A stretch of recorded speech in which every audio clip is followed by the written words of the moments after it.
Hello everybody and welcome to another video. I literally just finished filming for my last reading vlog and I am ready to just pick up my next book. I just want to keep reading. It is 3:30 p.m. on Friday afternoon. I have the whole weekend free. So we are starting a new reading vlog immediately after finishing my last one because, like I said, I want to just go sit outside on the deck and read until I have to make dinner tonight. If you see the title, you know that this is a continuing series vlog. Here's the thing.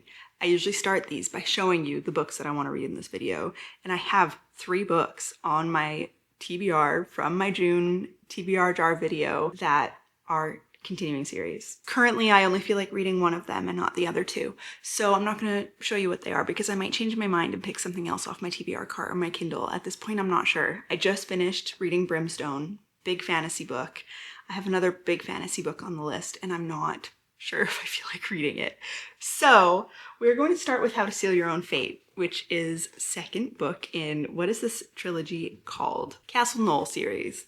The first book was How to Solve Your Own Murder, and I really enjoyed it, and I'm trying to remember what I gave it, 3.5 or 4. I read it like over a year ago, I want to say. I could totally be making up the timeline. I am trying to get into more mystery, and that was a great place to start, so I thought I'll continue this series. I'm not sure what's going to happen in this one. I haven't read the synopsis. I knew I wanted to continue the series without knowing the synopsis. In the first book, let me just check her name. Annie is called to her great aunt's house who has died and basically left all of these clues to solve her own murder, and Annie does so. So in this book, I'm not really sure what's gonna go on. She's probably gonna solve another murder. What I'm saying is, I don't know what this is about, but I'll give you an update once I do know. But it's also date night, so I'm not sure how much reading I'm gonna get done today, but I'll probably give you an update tomorrow once I've read a little bit and I can tell you a little bit about what it's about. Okay, it's been a few days and I am only 60 pages in, about to start chapter 9. I think I'm in a bit of a reading slump because I have no problems with this book. I'm not finding it boring. I actually just got to an interesting part and I was like, oh, I want to keep reading. And now it's been 2 days and I haven't kept reading. That is quite annoying, but I shouldn't be surprised because the last book I read, I listened to 90% of the audiobook, even though it wasn't that bad of a book. It wasn't great, but it wasn't bad enough to quantify listening to the audiobook for the whole time. So I need to get out of this reading slump. I'm gonna read as much as I can today. But let's do a little recap. So this book is still following Annie, and she is now living in her great aunt's house and she's trying to write mystery novels herself. People in town don't really seem to trust her because she's inherited this house since the last book, and her great aunt, before she died, after she died, everyone realized that she had dirt on everybody in the town and she had all of these files on everybody. So they don't really trust Annie because they know that she has access to those files, but she is super easygoing, super nice person. There's a few new characters coming in that I'm finding it difficult to trust and I'm not sure why. And we are getting a lot of Peony Lane. So Peony Lane, who is mentioned in the first book as the fortune teller who told Annie's great aunt that she was going to die, that she was going to be murdered one day. And now she has come to Annie, Peony Lane, kind of told her, hey, I know something about your future. Come find me when you're ready to learn it. So that's the point where I'm at. It's very interesting. It's going back to the same timeline as the first book a lot in the 60s, in the 1960s. It is reintroducing a lot of the stuff that came up in the first book, so I am having to remind myself of it. So I'm a little confused. Probably doesn't help that I'm reading so slowly. So I'm not really getting invested into it, but that's all right. I'll get there. Archie is a recurring character who's also in the first book. I really liked him in the first book. And in this one, he is a little bit cagey. So I'm curious to see where that goes. I also thought the first one ended with a little bit of romance, but nothing has really come up with that since then, which is fine. It's not a romance book, but I do always love a subplot of like a subtle romance. So I'm waiting for that to happen. I think that's my whole update. I have read 40 more pages, so not a lot. I think it is a little bit boring. We finally have a murder though. Finally, there's something to actually explore and get to the bottom of in this era, while still having this little side detective work from the 1960s from her great aunt's journals. We're getting to the meat and potatoes, and I think that's going to help me enjoy it more. I didn't love the back and forth. I don't love a past and present timeline, so I remember not loving that from the first book, but feeling like it was well done anyway. And in this one, I like it a little bit less. I think that maybe I don't care about either timeline and enough to know which one I'd prefer. Usually that's my problem, is I'd rather just be in one timeline because I like it better. Oh my goodness, Kat, can you pick a spot? I'll wait. Just pick a spot. Thanks. Okay, I'm gonna read for a little bit right here. I'm now on chapter 15, but I always try to end on a past timeline, so maybe I do like the current better. because I always try to end on a past so that I'm not dreading picking it up again, and then I'll be on a current timeline when I pick it up.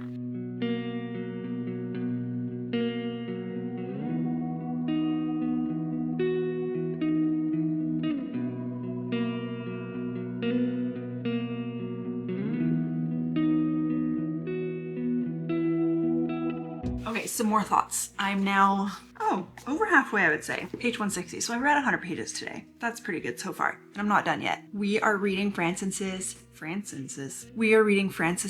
diary entries from the 60s, like I said. But the interesting thing is, Annie hasn't seen them yet.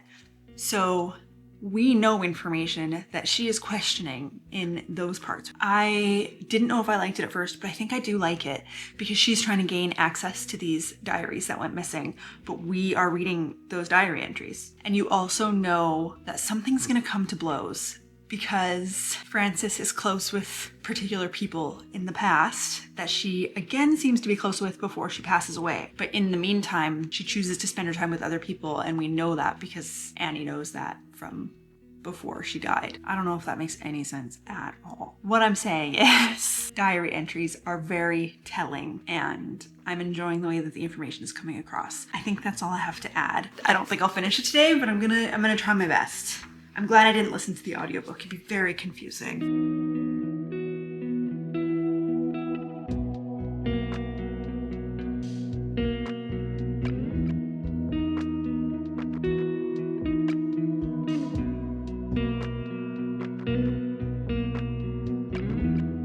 I was just gonna start talking about the book and I realized you're sitting on top of it. The books I need are in a stack underneath the camera. Damn. Okay. All right, I finished How to Seal Your Own Fate yesterday.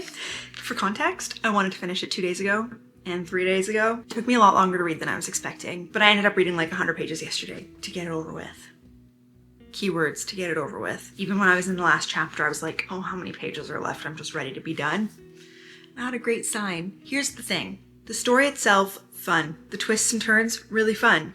The problem, I feel like the author made it extra confusing to throw readers off the scent, which is good, except for then in the end it was still confusing. I think that's only good if the detective and whoever's working on it is confused, but the whole time they weren't making wrong assumptions, they weren't assuming anything. It was just the same 5 questions running through their head the whole time, and then when it got to the end, I was still confused. I don't know if that's a me problem or not, but I don't think so based on the other reviews that I saw when I was done reading this. I just read a few and I was like, okay, good. Other people agree with me that it just stays confusing. And on top of that, I think the first book had this fun little spark in it that was also missing from this. It's as if Knives Out had a sequel in the same house with the same person and something else happened in that community. So in theory, it should be really fun, and I just was so bored.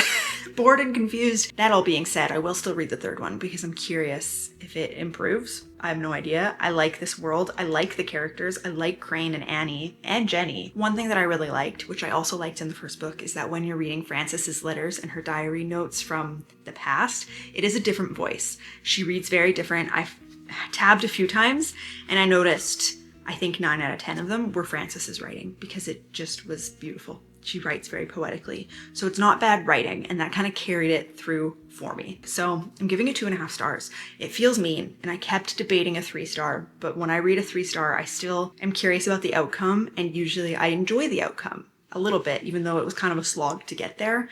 And in this one, it was a slog to get there, and I didn't care for the ending. But I'm going to start this chonker, which was chosen for my June TBR. I think I put chosen and June together. And I have to read it because the new books are coming.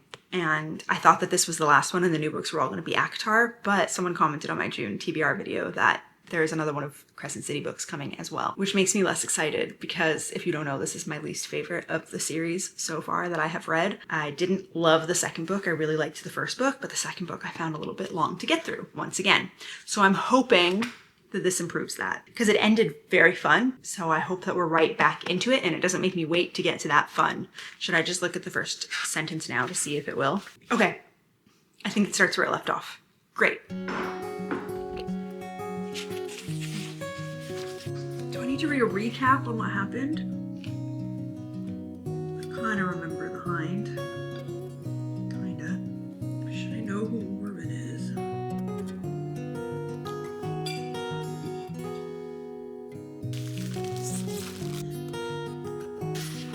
good prologue. Told me things that I probably would have forgotten, so that's good.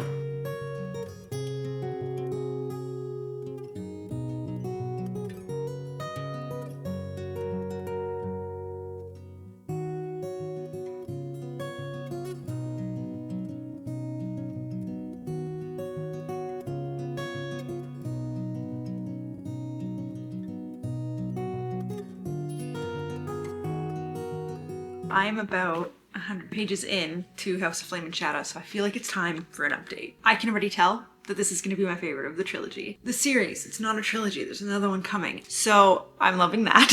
I'm very interested in all of the storylines. I just recently read Brimstone, the second book after Quicksilver. It's in a vlog, if you care, but this is what I wanted from that. I know that this is a third book and that the second book of this wasn't great, but it has about the same amount of characters, and that being a dual POV was really lacking something for me from every character, and it really didn't make me care about the side characters, so when anything happened to them, I just kind of water off my back kind of a thing. I care about all the characters in this book. There is one storyline with the wolves that I think is my least favorite, and like the Viper Queen stuff. I think the stuff with Bryce right now is my favorite. She hasn't always been my favorite main character, but I think that's a good thing. And I still love the name Bryce. Every time I read it, I'm like, oh, such a good girl name. At the beginning of this book, it was really recapped in the best way possible, where Bryce met some new people and was kind of explaining the things that had happened to her.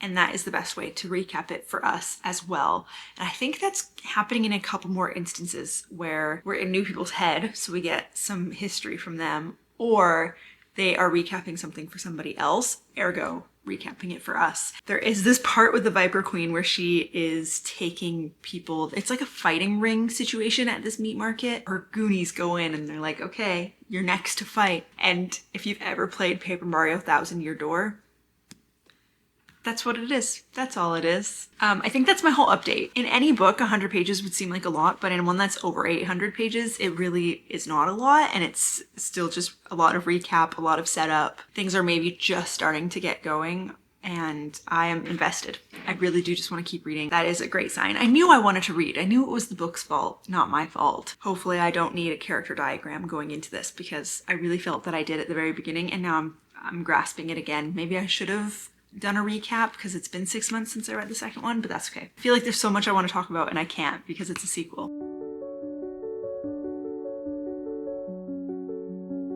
I'm having a wonderful Saturday. For a bulk of the day, I've just been sitting outside reading, and I am now on chapter 34, just over 300 pages in, and I can't stop reading. I fear I'm gonna stay up too late. This book just made me cry. Again, it's the third in a series, so I feel like there's not too much I can say that won't give stuff away because everything is so important, but it's not stuff you really find out until the end of the second book. I had a cup of tea. Oh, when did you get up here? Anyway, found it. It was downstairs on the kitchen counter. What can I say? Yeah, things are making me cry. The connection between characters is so evident now that it's the third book and there's not too many new characters coming in, so everything is pretty established. There was some conflict in the second book that is being emotionally worked through now. There are a couple of people and I don't know where they stand, and I'm wondering if they're kind of playing the middle, like waiting to see who wins and who holds the power at the end. I'm not sure. There is some traveling being done. There was a section that lasted for a very long time where it was mostly just like walking, but it was well done with enough conflict involved that it was all right. I have favorite characters. Can I even say who they are? Because I don't remember if maybe there was a life or death situation in the second one. Basically, in this series, Crescent City is the most confusing series of all of the Sarah J. Maas's. Basically, there's these powers that be, and they have control. And it is Bryce and Hunt, our characters, coming to terms with the fact that this has kind of been their life. Bryce, the main character, is like, now that I know that this is happening, I have to do something about it. And she really cares about the lesser people, kind of to her detriment and other people's detriment. She just like wants to help weak people, which is really beautiful, but also kind of stunts the bigger picture a little bit. So it's an interesting moral dilemma that she seems to have, and I like it, I think. There's also some people making shitty decisions, and that you learn made shitty decisions because it's like this cycle that just keeps existing in their world. I still don't really love the wolf stuff. That continues to be my least favorite in all of the books. I just don't think it's as interesting as it could be. I have a couple of loads of laundry to fold, and then I'm gonna take a shower and just read this in bed. It's 8 p.m. on Saturday night. We will see how long I end up reading for. Hopefully a long time. If I go in the shower though, you're gonna leave me. I don't want you to leave me. Just read a little bit more and I think I have more concise thoughts, because this is proving to be a story of relationships, which I guess everything is, because when you're fighting for something big, they are always figuring out who they're fighting for and what they're fighting for and who their core group of people are. And it's really beautiful. I actually cried already again over friendship. It's really lovely, but it's also very heartbreaking. Sarah J Maas is good at killing people when you least expect it, so I am bracing myself for who it could possibly be in this book. Yeah, everyone is just blaming themselves for everything, for every event that's happened, even if it wasn't really their fault and it was because of other people's choices. They're blaming themselves for not being able to stop it, or because they made that choice because they got there in the first place, or it's just very sad. This whole middle section is just full of despair and desperation. You can tell it's building up to something, but at this point it's so harrowing and depressing, but beautiful. It is really beautiful because of the connections that are getting stronger and these relationships that are being built. I'm at a point where I feel like I can breathe a little bit. There is also so much sexism in this world. You just can't escape it.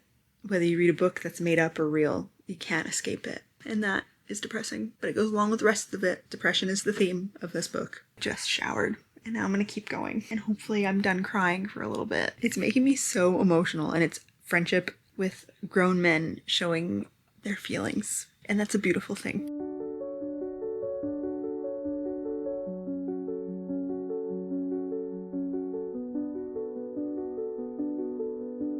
Okay, I have about 300 pages left, so I figure it's time to do a little update. I am just about to start chapter 59. I think my last update I talked about the sexism in this book, and it has only become more, and it's very frustrating, but it's also important, obviously, that it's coming to light and that it is a bit of a spectacle in the book. I think that is a good thing, but it is infuriating. But also, I'm guilty of it, because I was thinking right around the time it was happening, Bryce is kind of an annoying main character and she's too sarcastic and doesn't take enough seriously. And then I scolded myself, because if it was a male main character and he acted that way, we would just call him sarcastic. And maybe I would find him a bit annoying, but I wouldn't think that he had to have those standards for himself that I think Bryce does. Don't worry, I'm kicking myself for that. I still think she's a great main character, and I like that she has these flaws, and actually she is who she is because of the life she has. So like, I get it. Anyway, there's been a couple of new characters, which I was not expecting, but it's very on brand, right? To be more than halfway through one of these big books that she writes and have new characters come in. There have been some twists coming along with it. Tharian has had a very fun twist in his storyline. I do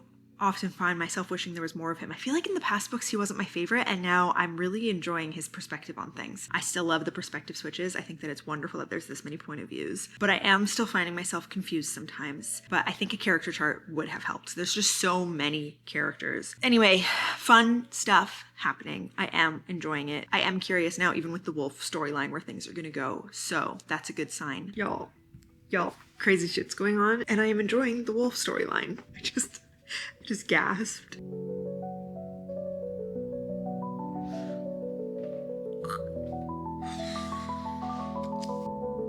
Holy shit.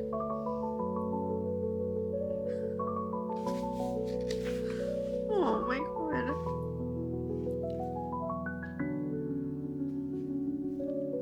Damn, I have to make dinner. I have no choice. I finished reading House of Flame and Shadow. I don't know how much of my crying I got on camera, but like, I couldn't stop crying, which is super weird. But then I finished it.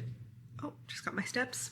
I'm swinging my arms. I had a good time with this book. I think it was better in the first half than the second half. I stayed just a little bit confused longer than I would have liked to. There was some conflict that started to bother me. I really didn't think it needed to be there. Extra conflict that just kind of kept coming back between two specific characters that I just wanted to see happy. I found myself getting a little bit bored with like less than 100 pages left. And then I was kind of annoyed because they kept like swapping looks to try to communicate things to each other. And I was like, half of you can speak into each other's minds. Just do that instead of like trying to get your point across with your face. It just kind of didn't make sense to me, but that's just me being annoying. In the end, I'm giving this 4 stars. It does read like the end of the series, so I'm not really sure what the next book is going to be. It's probably going to be another house. I'm guessing we're going to get the House of Many Waters next because that's the only one left. I don't know. I just think this could have stayed a trilogy, so I'm really curious what's going to happen with the next one. And then I just picked up Just for the Summer by Abby Jimenez, and I've read the first 3 chapters, so I'm 40 pages in,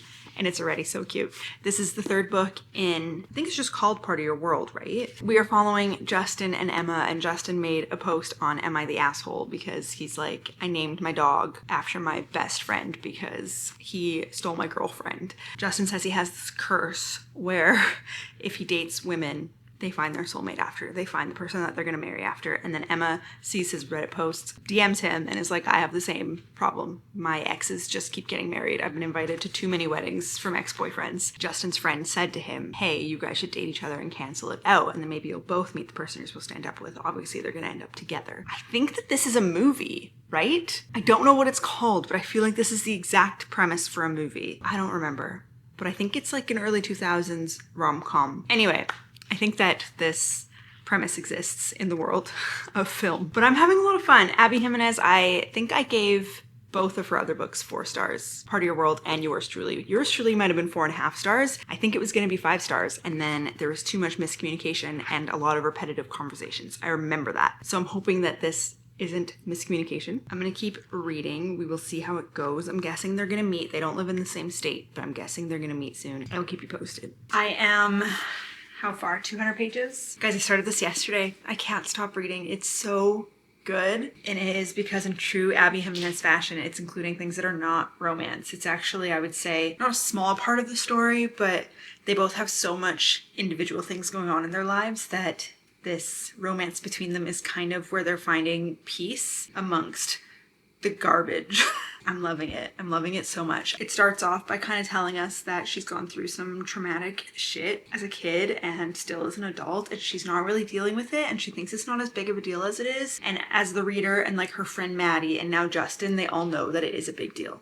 And she's minimizing it. It's gotta come to a head before the end of this book, but Emma has this creed of like, treat everybody with empathy. She said something about like nobody sets out to be the villain, so you have to give people grace, but also you have to hold people accountable, and I think she's missing that part of it. And Justin's garbage, I didn't learn it early enough to talk about what it is, but there's also some family stuff there where he can't leave Minnesota, and he's like, she's not gonna want to live here. He has fallen hard and fast almost immediately when he sees Emma. He's like in it, and she's still like, oh yeah, we're doing this little thing. I move on fast anyway. I'm not gonna be here for that long. Why not just hang out with somebody while I'm here? And he's like, I need this person to stay in my life forever. It is so interesting because I'm so curious how she will decide to stay there and what's gonna happen with her mom and with her friend Maddie. They go every 6 months to a new city to be nurses. They are traveling nurses. When I saw that they were nurses, I thought that it was really going to tie in with the first 2, but actually the tie-in with the first 2 books is Benny.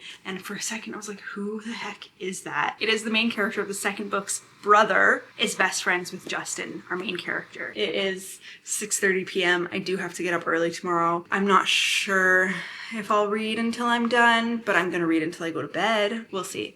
But I am having a really good time. I love them a lot.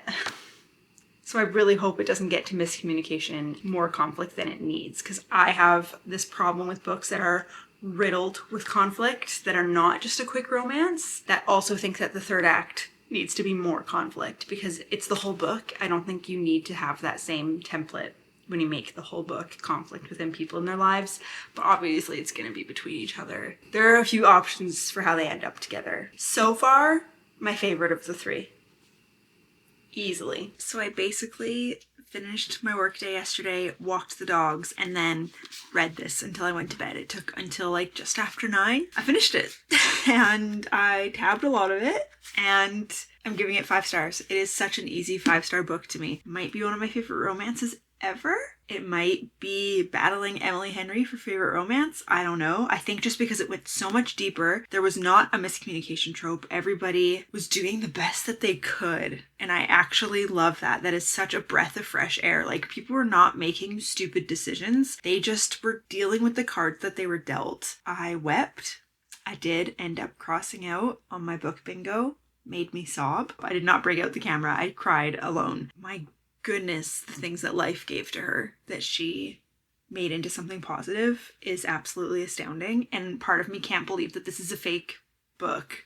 Like, I feel like it could have been a true love story between people and beating the odds. And it's just so beautiful. It's so beautiful. And Justin, I think, has now replaced every book boyfriend ever as my top favorite. He's cute. He's funny. He's emotionally intelligent. He's just plain smart. He's sarcastic. These two are meant to be together, and that is the best part of it. You know when you read a book and you're like, man, I'm liking it, but the chemistry isn't there? Oh, the chemistry is so there, like emotionally before anything else, and that is so important. Like soulmates, like they're soulmates. I don't believe in soulmates, but they are soulmates. Okay, it says on the back, Justin has to assume guardianship of his 3 siblings. I'm not giving anything away. It's Party of 5, but like more mature version because he's better than, what's his name, Charlie. Every relationship dynamic is unique from things that I have read before, whether it's Emma and her best friend Maddie, Emma and her mom, Justin and his mom, Justin and his siblings, Emma and Justin together. It's unique. It doesn't really follow anything I've seen before. Sometimes I was like, man, I don't know if I like Maddie.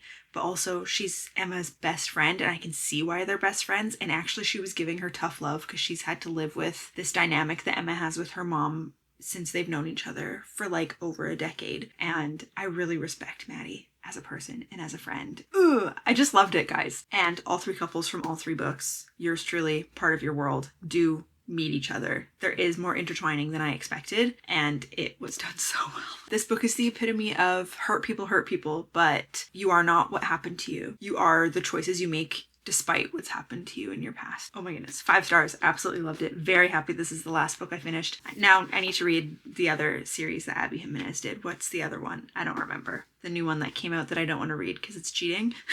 And that concludes this continuing series, and I'm really happy with how it went. I feel good about the books that I've read. I like that it was 3 different genres. I'm happy with that. And with that, I will say thanks for coming. Hope to see you next week.